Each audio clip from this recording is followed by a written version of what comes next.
पहेली नंबर 5। कितनी अजीब बात है जिसकी कोई जुबान नहीं होती लेकिन हमेशा सच बोलता है।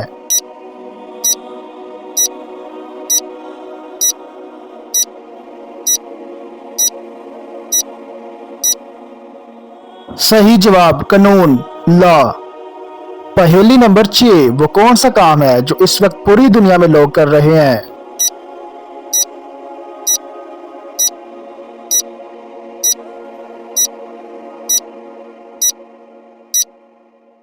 सही जवाब बुढ़ापा, ओल्ड पर्सन। हर कोई अपनी उम्र ज़ाया कर रहा है और बुढ़ापे की तरफ जा रहा है।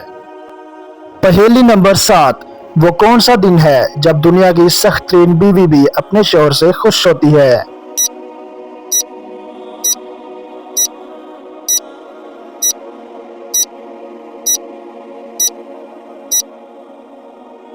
तनख्वाह वाला दिन।